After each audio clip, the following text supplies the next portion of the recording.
Good evening, Oswego, and welcome to WTOP10 Sunday Night News, your connection to Oswego and beyond. I'm Daniel I. And I'm Olivia Gino. Today is October 21st, and this is your news, sports, and weather all before the first commercial break. Let's take a look at your top stories. 10 News starts now. Syracuse police are investigating a shooting that injured a 19-year-old man Saturday night. Officers responding around 9 p.m. to a call about a shooting found the victim near Tully Street, according to police. The victim, who is not being identified, was taken to Upstate University Hospital and is in stable condition, according to Sergeant Gary Belinsky. Anyone with information is asked to call detectives at 442-5222. Central New York school districts have been implementing numerous new tactics to stop the rise in bullying. The new state law, Dignity for All Students Act, protects students from harassment from each other and faculty. To make students feel more comfortable with coming forward about bullying, the West Genesee School District has put up a website where students can anonymously report incidents. The superintendent of the school district said he can already see the difference in behavior. And now we'll check our current conditions outside with meteorologist Mike Stallman. Mike, what's it looking like out there?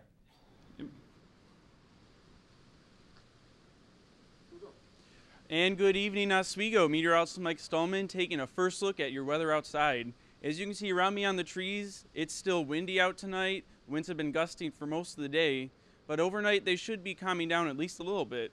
Right now, temperatures are around the low 50s, and expect the temperatures to drop a little bit by morning to about 45, 46 degrees. We have a beautiful start to the week tomorrow, temperatures topping out around 60. It's going to get a little unsettled for the middle of the week, and then a warming trend for the end of the week. I'll have some more details coming up in just a bit. Back inside to you guys.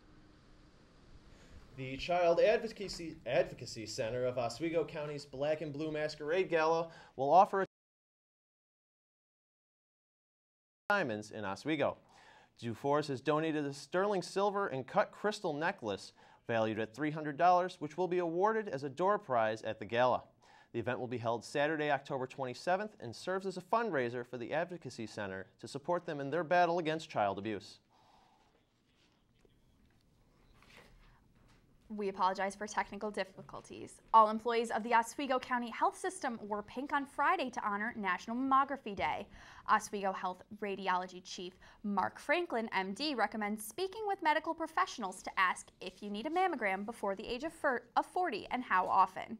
Oswego Services Health Center, Fulton Medical Center, and the Pulaski Health Center are some of the many locations throughout Oswego County where you can get mammograms. The Oswego State Men's Club hockey team hosted their first annual Pink the Rink event this weekend. Ian Dembling has the story live from the Campus Center.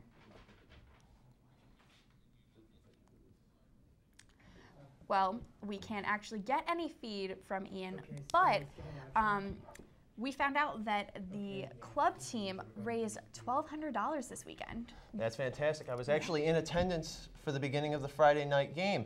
But we now have Ian standing by. Ian, what do you have?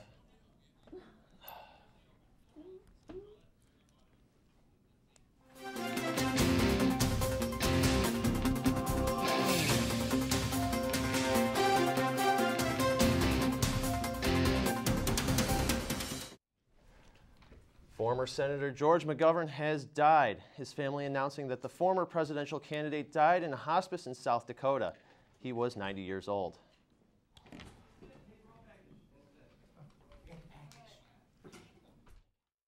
Fascinating life. America's leading liberal came from Republican parents, an outspoken critic of war who was a World War II hero. He earned a Ph.D. in history, then went on to make history. McGovern first went to Washington in 1957, representing South Dakota in the House, then later in the Senate, where he served 18 years. He was among the first to challenge America's involvement in Vietnam. I resent the president running this war on his election timetable. I don't think you ought to be playing a numbers game with human lives. And that's what this administration has done. His opposition to the war would become a trademark. Lesser known, his work helping to reform the Democratic Party nomination process, significantly scaling back the role of party officials and insiders, and increasing the role of caucuses, primaries, and delegates. It's the system used by both parties today. It was McGovern's own run for president in 1972. Most people remember. It didn't go well. Already a long shot against President Nixon, it didn't help when his acceptance speech to the Democratic convention was delayed till 2:30 in the morning, long after the huge television audience had gone to bed. Then McGovern was forced to dump his running mate, Thomas Eagleton, after it was learned he had a history of psychiatric problems. Nixon won by a landslide. Despite the defeat, his campaign attracted the political young Turks of the day, boosting the careers of Gary Hart and a then unknown Bill Clinton. McGovern would try again in 1984, only to drop out after poor primary showings. But his words still resonate. The question is not, are we better off than we were 4 years ago? The question is, where will America be 4 years from now? What is the American future? What kind of America do we want to be? Later in life, the man from the South Dakota prairie refocused on a cause he worked on in the Kennedy administration, using America's agricultural strength to feed families at home and eventually around the world. It would be the legacy he prided most. One expert summed it up best, saying the same trait that cost McGovern the White House would become the same quality many later admired: George McGovern's ability to say what others would not. Martin Savage, CNN. All right, and once again, we apologize for the technical difficulties that we have been suffering. We're now going to send it to Ian Dempling, who has some information about the Pink the Rink event. Ian?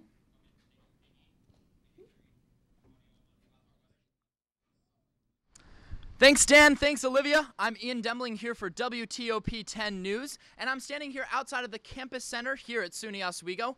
And this weekend, we wrapped up a fantastic weekend for Laker hockey. And two of these events were hosted by the men's Division I club hockey team, who hosted a Pink the Rink weekend, which raised money for breast cancer awareness. And we actually were able to raise $1,538, $1,200 of which were through admissions and $338 through the apparel. And all the money that was raised this weekend is going to the new Update Cancer Center at SUNY Upstate Medical University, which is partnered with the American Cancer Society. And we had two fantastic games, one on Friday versus Cortland, where the Lakers were able to win 4-3, and then one earlier today against Binghamton, where the Lakers once again were victorious 5-4. And we were also able to have two ex-cancer patients who did the ceremonial first puck toss, one of which was a 3-year-old cancer patient. So it was a fantastic event, a great turnout, and raised a lot of money, and we hope to have another event like this in the future. Back to you in the studio.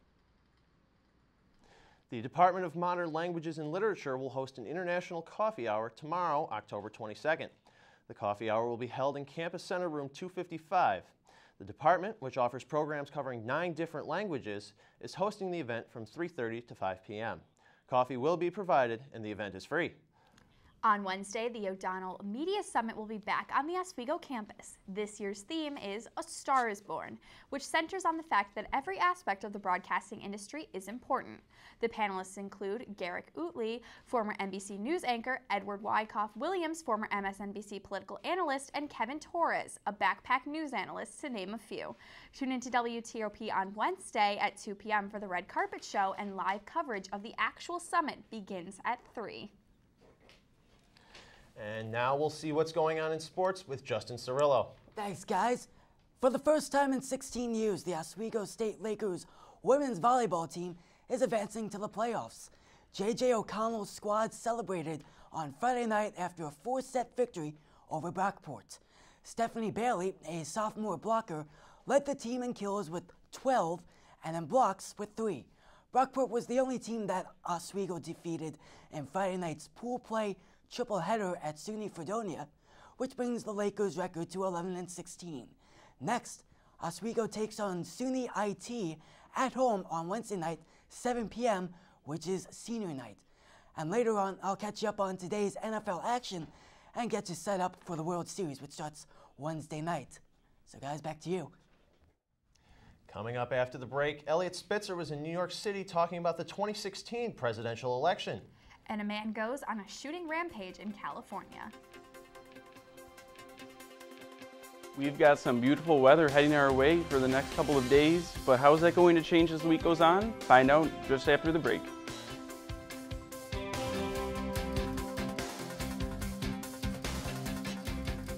76, on the set of the Today Show. You know, when I was at Oswego, I didn't even want to be on camera. I wanted to be running one of these cameras or producing or directing, and I somehow ended up making the transition to being on camera. And I know a lot of you are thinking about that. So make sure you're there for the Lou O'Donnell Media Summit. I'm very excited. I think it's going to be terrific, and you can find out what you need to know.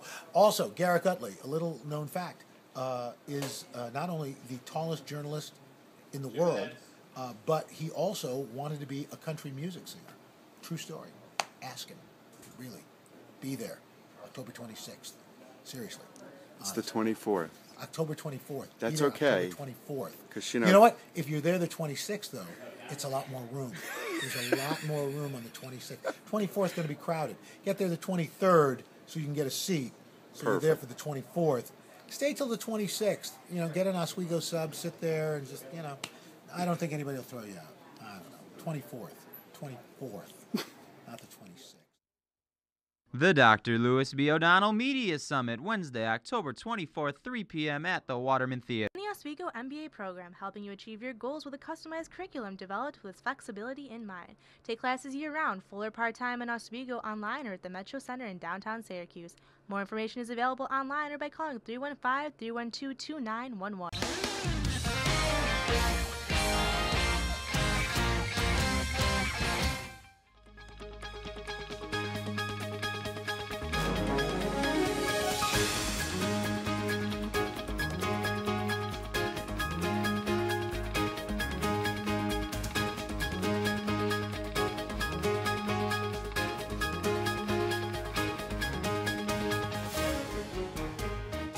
And good evening once again, Oswego. I'm meteorologist Mike Stallman taking a full look at your forecast. Currently right now, temperatures are about in the mid-50s, and those winds are still gusting up at about 25 miles an hour. And we're going to take a quick look at temperatures around the state. Our warm spot down in New York City, 62. Going across the state down Buffalo, 53, and we have 55 right around Syracuse. Here are some of the weather headlines for the week. Winds are finally going to die down overnight, and Tuesday and Wednesday, it looks like we could have some rain midweek. And summer in October, some of you might be thinking that when it comes Thursday or Friday, it's going to be quite a warm-up ahead. Now here's a look at our regional radar. We have some showers that are over northern New York. There is some green coming up that showed up on the radar, but that's nothing to worry about. It's no clouds or rain.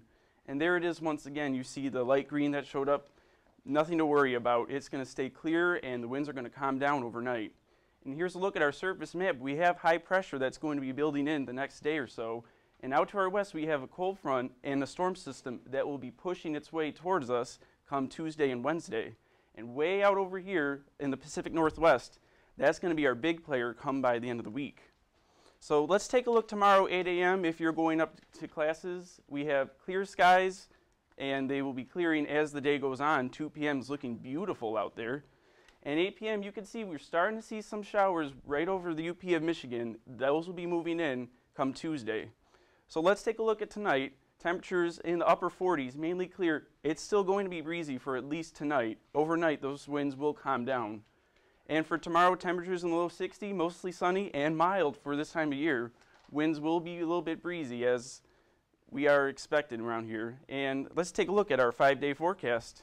As you can see, it looks like Tuesday and Wednesday is going to be unsettled, but look at the end of the week. We're looking at low 70s. It's going to be beautiful, so definitely take advantage of it while you can. Yeah, I know my parents were really happy with the weather this weekend. My mom had said that she thought it was going to be a disaster with all the rain, but we were pretty dry, so can't Yeah, I thought it would be unsettled too for Saturday, but it actually turned out really nice. It's about time. It looks like we're going to have a good week ahead of us. Yeah. I sure hope so. All right. Thank you, Mike. Thanks, Mike. Thank you. All right.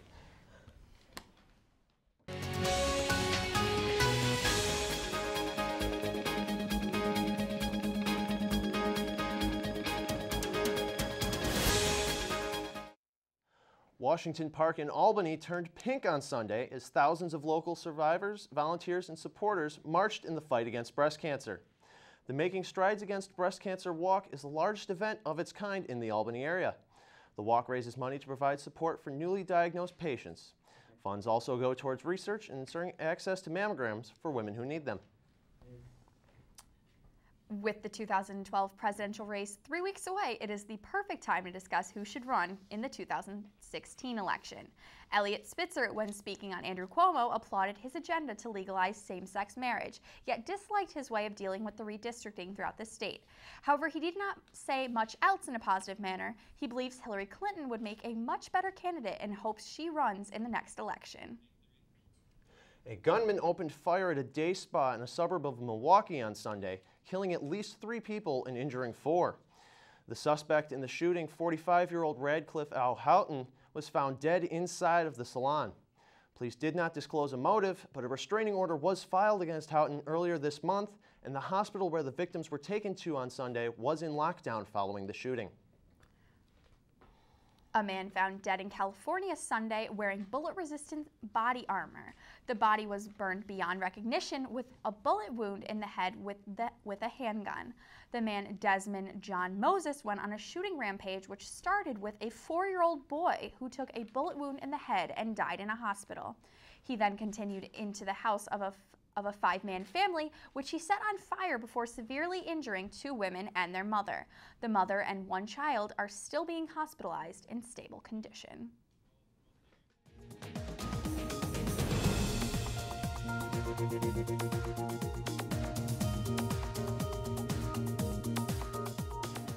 The government has changed its style with a new policy of legalized abortions to prove it. The government has also taken steps to sell marijuana grown by the state, which is a $30 million business annually. The political compromises are under the most recent president, Jose Mujica, who has also pioneered free university education as well as reformed health care. The new policies will not affect foreigners, though, only Uruguayan nationals.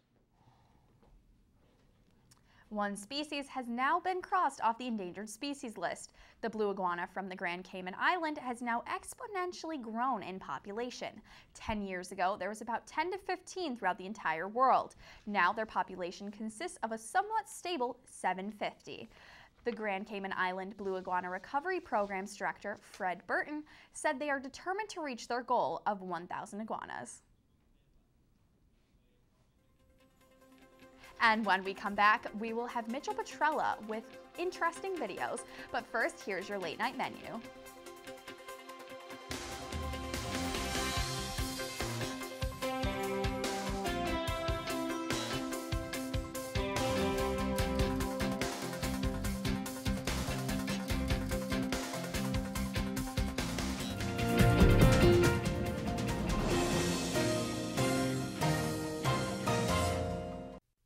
Get your Smokey on. If you see someone in danger of starting a wildfire, step in and make a difference. Because 9 out of 10 wildfires can be prevented. Only you can prevent wildfires. Hey Chris, what are you doing here? Oh, I always want to be first in line for the Louis B. O'Donnell Media Summit. The what? The Louis B. O'Donnell Media Summit. What is that? The Dr. Louis B. O'Donnell Media Summit, Wednesday, October 24th at 3 p.m. inside Waterman Theater in Tyler Hall on the campus of SUNY Oswego. Meet the panelists who guide our media future. The Oswego MBA program helping you achieve your goals with a customized curriculum developed with flexibility in mind. Take classes year-round, full or part-time in Oswego, online or at the Metro Center in downtown Syracuse. More information is available online or by calling 315-312-2911.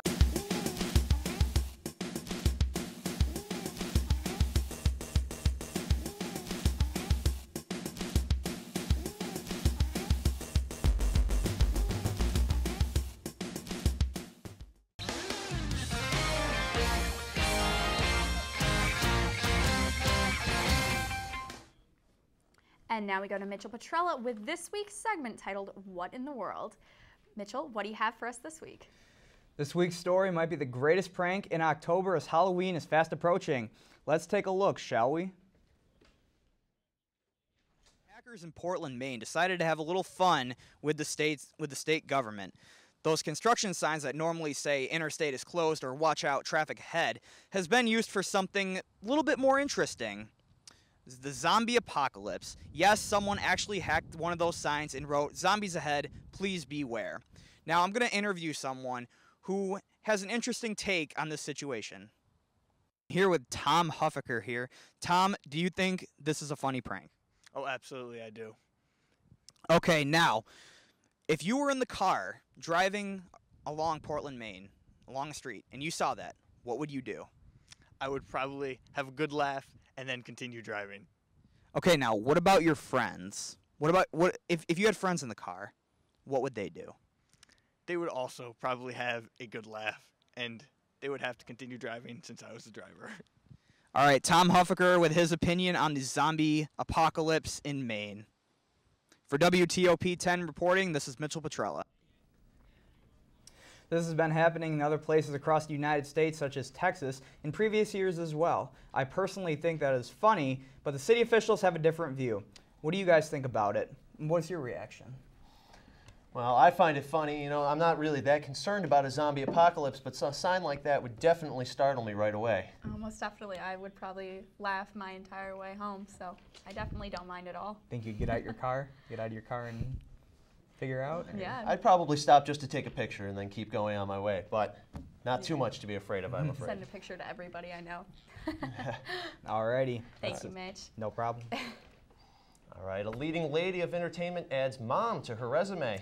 Plus, politics takes over the red carpet and Halloween chills take over the box office. All your entertainment headlines are in this Hollywood Minute.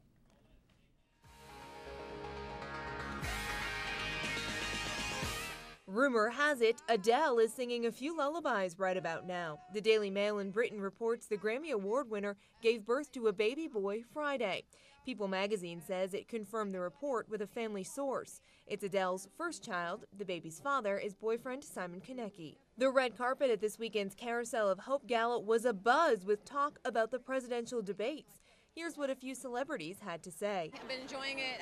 I don't know that it's, swinging any voters. I think if you don't know by now, you'll never know. They're hard to watch because it makes you so nervous and makes your hair come out. The annual event benefits childhood diabetes. Thrills and chills dominated the weekend box office. Paranormal Activity 4 scared up more than $30 million in its debut weekend. Ben Affleck's latest flick, Argo, held on to the #2 spot in its second weekend on the big screen. The film took in $16.6 million in ticket sales. The animated film, Hotel Transylvania, is still delighting younger audiences, rounding out the top 3 with $13.5 million, bringing the project's total haul to just shy of $120 million. For Hollywood Minute, I'm Elizabeth Corridan. And now we'll take a full look at sports with Justin.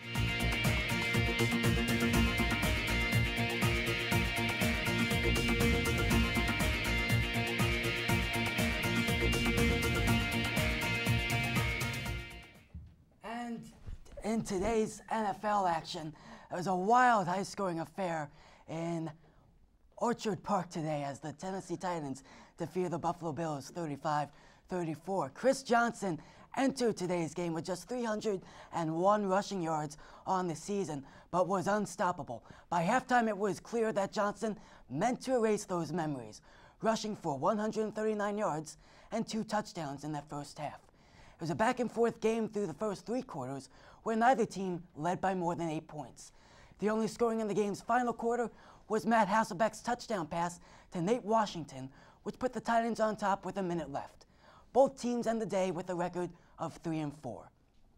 Elsewhere in the NFL, one of the week's most hyped matchups took place in Houston, where the Baltimore Ravens and the Houston Texans met in a rematch of last year's AFC Divisional Round playoff game. Despite both teams entering the day at 5-1, the game did not live up to the hype. In one of his worst games of his career, Joe Flacco completed less than half of his passes and threw for 2 interceptions. Jonathan Joseph returned one of those picks for a touchdown to put the Texans up 16-3, and they never looked back. The second half, a mere formality, as Baltimore loses 43-13. And now to baseball, where Justin Verlander and the Detroit Tigers are preparing for their first World Series appearance since 2006.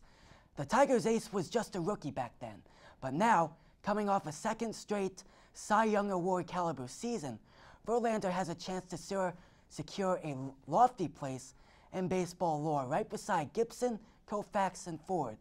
When the MVP of the ALCS starts Game 1 of the World Classic on Wednesday night, he will put his sparkling 0.74 ERA and 3-0 record on the line against either the San Francisco Giants or the St. Louis Cardinals. And that's it for sports, and now back over to the news desk. And when we come back, we'll take a look at the lighter side of news and a look at your final forecast. But first, take a look at your community calendar.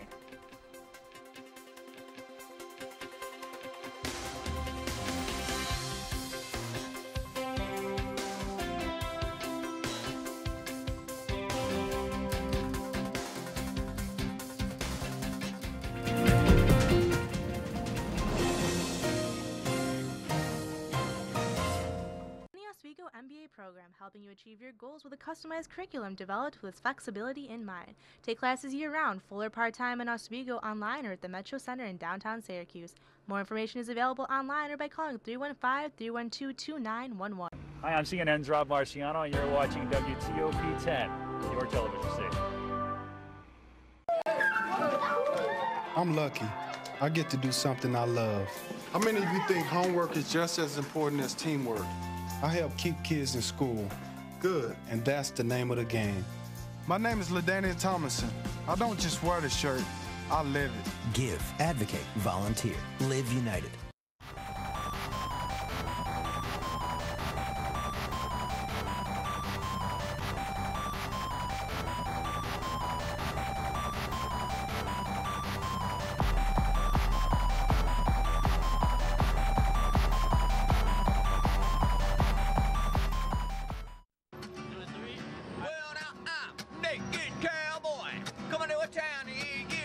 WTOP TV10, Oswego, New York. I'm the Kid. Come on.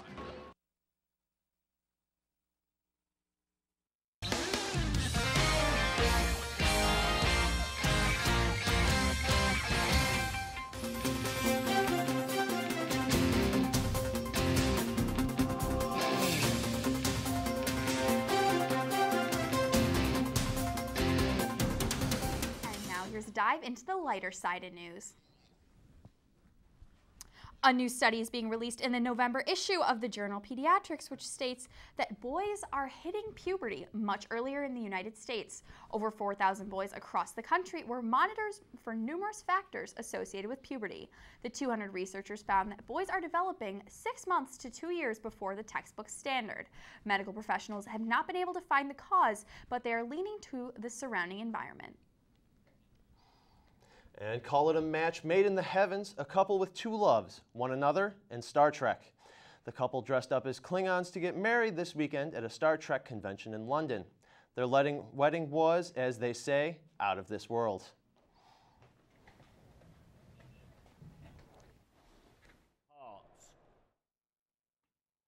All right, and now let's take a final look at your forecast with meteorologist Mike Stallman. Thank you very much. Looking like tomorrow is going to be a beautiful day. It's going to start off a little chilly. If you have early classes, I would definitely bring a light jacket with you. Starting off in the upper 40s, but then by the end of the day, it should be in the low 60s with some sunshine. Hopefully not as much wind as we have been seeing, so I think we're going to have a nice day. Well, you know what? We can take that as good news that we'll have this mild week as long as we can hold winter off just that much longer. That's right, in a few weeks, and you never know what's going to happen around here. Absolutely. Oh, I do not want to know. Honestly, last winter was so nice, I don't want to really experience an Oswego winter. That's true. All right, and that will do it for us here at the WTOP 10 News team. For the entire 10 News team, I'm Justin Cirillo. I'm Mike Stallman. I'm Olivia Gino. And I'm Daniel I. Have a great night, and we'll see you tomorrow.